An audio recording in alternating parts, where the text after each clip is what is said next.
गलतियाँ जीवन का हिस्सा हैं, पर इन्हें स्वीकार करने का साहस बहुत कम लोगों में होता है। श्री कृष्ण के शुद्ध भक्तों के लक्षण शास्त्रों में अनेक प्रकार से कहे गए हैं। सहनशीलता, निराभिमानता, निर्दम्भता, अभयताश, अमात्सर्यता, निरपेक्षता, समानता, पर दुख कातरता, सरलता, श्री कृष्ण सेवा परायणता आदि दिव्य गुण संपन्न थे। ऐसे परम दिव्य गुण ज्ञानी, योगी, कर्मी, तपी, व्रती, दानी आदि में होना कठिन है। स्वयं भगवान श्री कृष्ण ने इसलिए अपने भक्तों की महिमा गाई है। श्री कृष्ण के लिए अपने भक्तों से श्रेष्ठ कोई भी नहीं है। मनुष्य का सबसे बड़ा शत्रु यदि कोई है तो वह है उसका अज्ञान। मत सोच इतना जिंदगी के बारे में, जिसने जिंदगी दी है उसने भी तो कुछ सोचा होगा। खुद पर काबू पा लेना ही मनुष्य की सबसे महत्वपूर्ण जीत होती है। साधना की उन्नति। आपका मन जहाँ है वहीं आप हैं, इस बात को गांठ बांधकर याद कर लें। यहाँ बैठे हुए यदि आप कलकत्ते की दुकान का चिंतन करते हैं तो आप असल में कलकत्ते में ही हैं। इसी प्रकार यदि शरीर यहाँ है पर मन शरीर को छोड़कर दिव्य वृंदावन धाम की लीला में है तो आप वृंदावन धाम में ही हैं।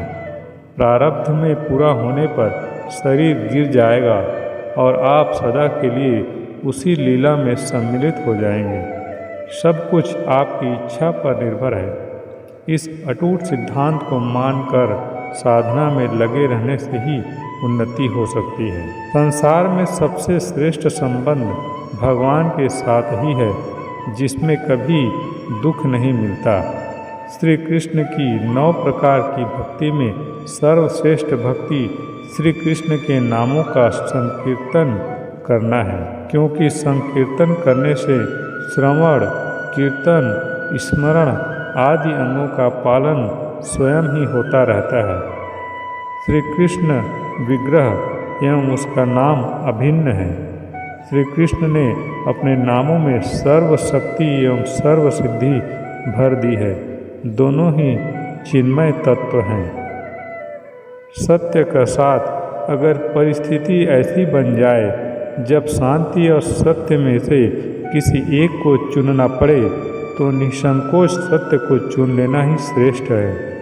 शांति बनाए रखने के लिए सत्य को छोड़ देना उचित नहीं है। भगवान राम और श्री कृष्ण चाहते तो अपनी शांति के लिए कभी भी असत्य का विरोध न करते।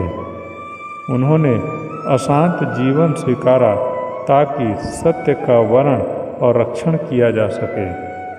यद्यपि जीवन का लक्ष्य शांति प्राप्ति ही है, मगर वो शांति जिसकी प्राप्ति सत्य के द्वारा होती है।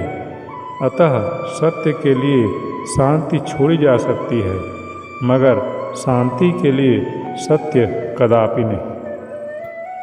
क्या करना है सिर्फ और सिर्फ यही हमारे हाथ में है, लेकिन क्या होगा यह हमारे नहीं, सिर्फ उस परमात्मा के हाथ में है।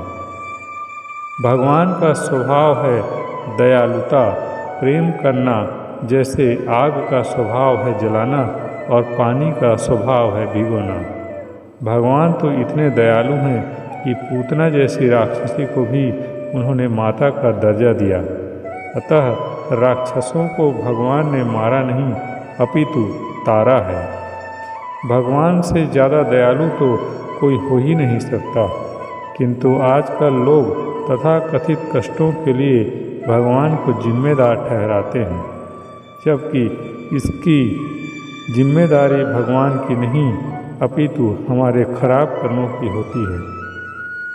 संपत्ति के उत्तराधिकारी अनेक लोग हो सकते हैं, लेकिन कर्मों के उत्तराधिकारी केवल हम स्वयं ही होते हैं। जितना आसान किसी की तरफ उंगली उठाना है, उससे कई गुना मुश्किल है किसी को सहारा देने के लिए उसकी उंगली पकड़ना। श्री कृष्ण अपने प्रति किए गए अपराध को उनकी शरण में जाने पर क्षमा कर सकते हैं, परंतु अपने भक्तों के प्रति किए अपराध को सहन नहीं करते हैं और न ही उनकी शरण में जाने से क्षमा करते हैं।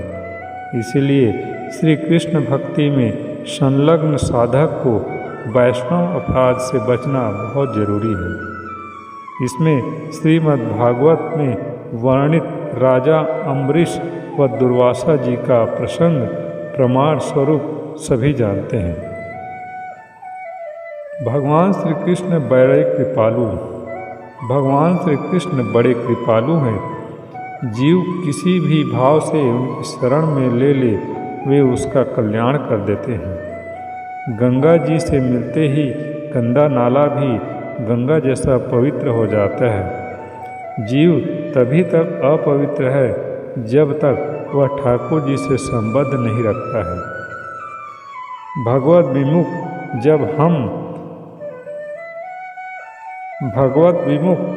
जब तक हम हैं तब तक वासना, लोभ, क्रोध, पाप कर्म के विचार हमारा पीछा नहीं छोड़ते हैं। गीता में भगवान कहते हैं कि मेरी कृपा के बिना, मेरा आश्रय लिए बिना, भजन किए बिना मेरी बनाई हुई माया से कोई मुक्त नहीं हो सकता है। श्री कृष्ण में कैसे भी हमारा चित्त लग जाए, एक बार उनसे संबंध बन जाए तो फिर कल्याण होने में देर नहीं लगती। ठाकुर जी को कुछ न कुछ जरूर बनाओ। दास नहीं बन सकते हो तो मित्र, पुत्र, पति, प्रेमी, स्वामी बनाओ, नहीं तो कंस, दुर्योधन की तरह शत्रु भी बना लोगे तो भी कल्याण निश्चित है। बीज की यात्रा वृक्ष तक है, नदी की यात्रा सागर तक है और मनुष्य की यात्रा परमात्मा तक। संसार में जो कुछ भी हो रहा है हम वह सब ईश्वरीय विधान हैं।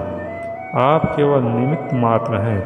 इसलिए कभी ये भ्रम न पालें कि मैं न होता तो क्या होता। जीवन जीने के लिए होता है, लेकिन ज़्यादातर लोग इसे सोचने में गुजार देते हैं। मित्रों, भगवान श्री कृष्ण के ऐसे ही अनमोल वचन सुनने के लिए हमारे चैनल को लाइक, शेयर और सब्सक्राइब करें। वीडियो को पूरा देखने के लिए आप सभी का बहुत बहुत धन्यवाद।